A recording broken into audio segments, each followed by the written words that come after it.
All right, what did I think of the ensuing controversy between Spider-Man 2 and Baldur's Gate 3 fans as they had discourse and beef over who won Game of the Year? Now, we know Baldur's Gate 3 won Game of the Year. It was a no-brainer that it was going to win after it started sweeping. And I think this is common in media, where if there is two high-profile games where someone thinks that a game deserves something and another person thinks that a game doesn't deserve something, then there's going to be friction and rivalry between those two fan bases. It happened before with Ghost of Tsushima and The Last of Us. I was more on the Last of Us side. Like, I wanted Last of Us Part 2 as Game of the Year, and it was Game of the Year, but that was my personal Game of the Year, win or lose, so I wouldn't have really cared or wouldn't have really mattered either way, because my enjoyment of that game still would have sunk regardless if it was Game of the Year or not. But hey, Last of Us won, and then the other side was really mad. Now, I played Ghost of Tsushima and I thought it had trappings of a Ubisoft formula. I thought it was repetitive, which some people just really could not handle the fact that, yes, while that game is pretty cool and it is pretty nice, you could just slap like Assassin's Creed Japan on it, and that's what it was at the end of the day. There's always this apples and orange comparisons to both of these games, and it's like, I always found that stupid, because even back then, the victor that people wanted to win was a PlayStation game. You wanted a Sony game to beat another Sony game. Are you fucking stupid? Like, either way, PlayStation would have won between the two games that was dictated for Game of the Year. And there's other contenders as well, like Doom Eternal. It was other contenders as well, like Final Fantasy VII Remake. They were all in the Game of the Year nominees. Are we gonna forget about that? That's how people operate, is comparing apples to chocolate. It also happened with God of War versus Elden Ring. Those two games are also like kind of different in a way, although I mean, I guess they both share RPG elements, so that's a lot more fairer than The Last of Us Part 2 versus Ghost of Tsushima.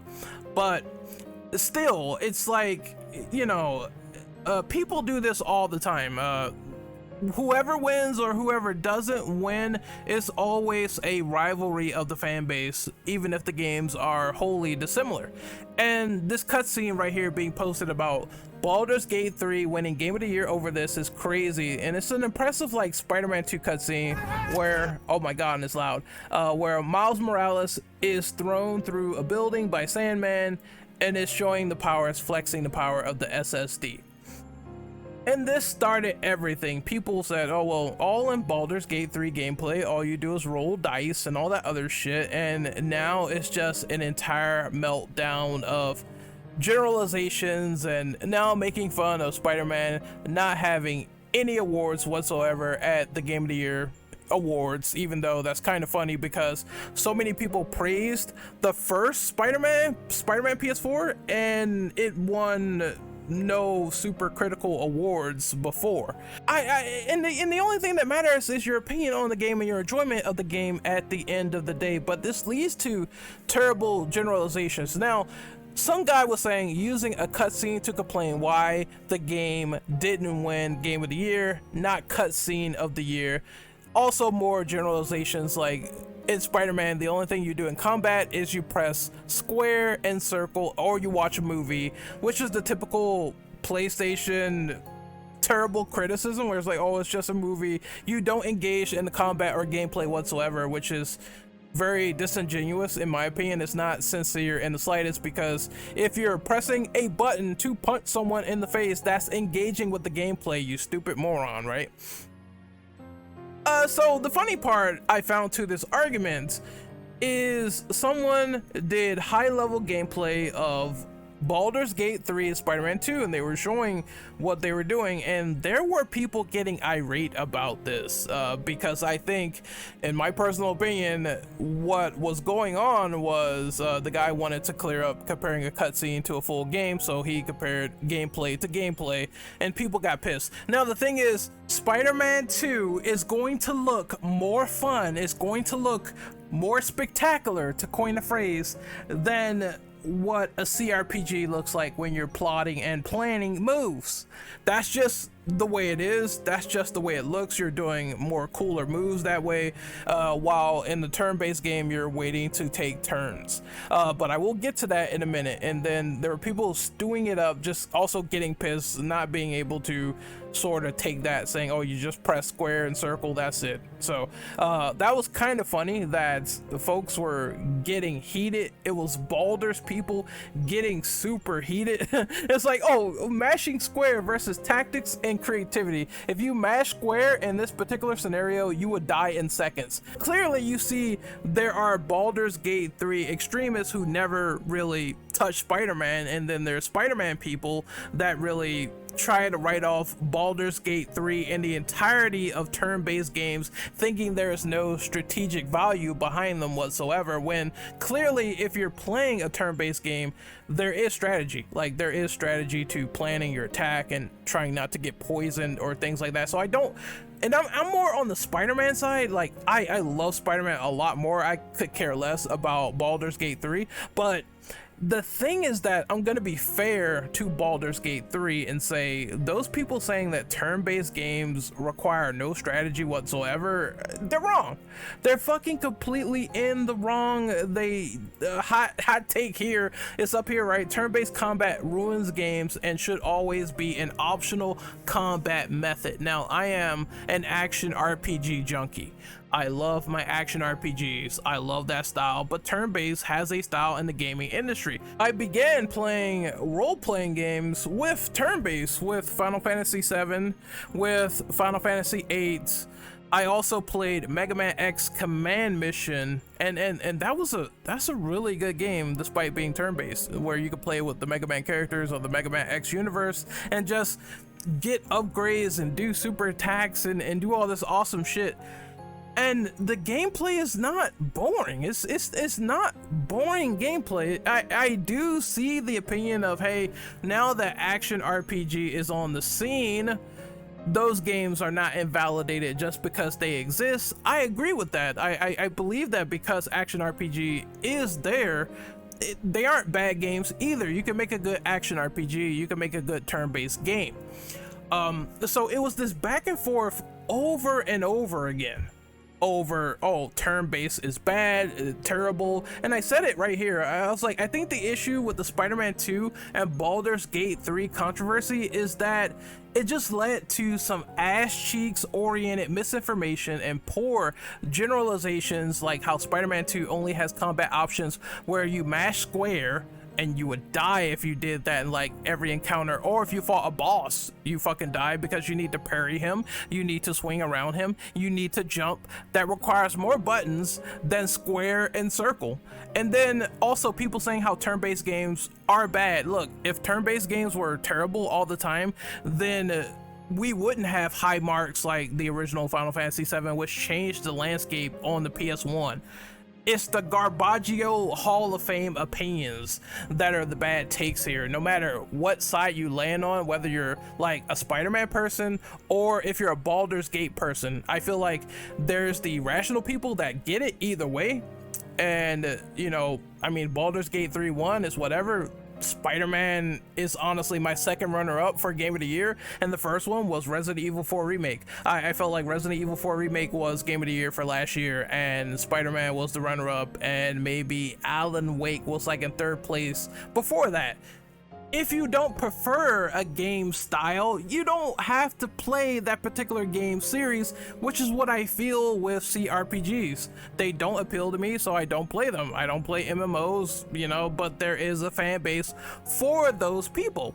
And this is leading to the whole thing where it's like, I don't understand why people got mad at these games being compared when both sides of the fan base compared them anyway. You see the problem? Both sides, the extremist people, compared both games anyway. So Sadat is just showing you what is in Spider-Man 2 because you compared them, and then he used his high-performing Baldur's Gate gameplay. It's like you get what you ask for when you do comparisons like this. So I think personally it's silly. I don't think that turn-based is bad in the slightest. I have a few turn-based games up there in my fucking closet right now that I can go back and play and just have a good time with overall. So it's like, come on, people. Come on, people. It's still indie turn-based games being made. It's still like mainstream with Persona. That fan base is still thriving on that content. If the content was bad, it would not be successful. You wouldn't be getting all these fucking Persona games. You wouldn't be getting like a Persona 3 remaster. They wouldn't care, right? If there wasn't a demographic that cared about those games. On the other side, the folks saying that, oh, Spider-Man 2 is just a cutscene, that it's just, you just walk and you press fucking square and that's it. Clearly you haven't played that game, because once again, if you're doing all these air combos and tricks and you're following up and you're doing web combos, which requires the fucking triangle button to use anyway, then you would know you're pressing more buttons than square and circle while doing combos in Spider-Man 2. It's a full-on brigade of Garbaggio Hall of Fame opinions, and this happens when people generalize in either their game of the year wins or their game of the year doesn't. And what they do is they will go and attack and be not candid at all in those debates or whatever, and you'll hear stuff that doesn't even make sense to the entire industry or gameplay conventions. And that is the problem with Spider-Man 2 versus Baldur's Gate 3. Again, you can't be getting mad that Spider-Man 2 looks fun, and you can't be getting mad that RPGs have a place, and they had a place for the longest time in the gaming scene. Like, I'm telling you right now, I'm on the side of Spider-Man, and I'm telling you this. Saying turn-based RPGs are bad is fucking dumb.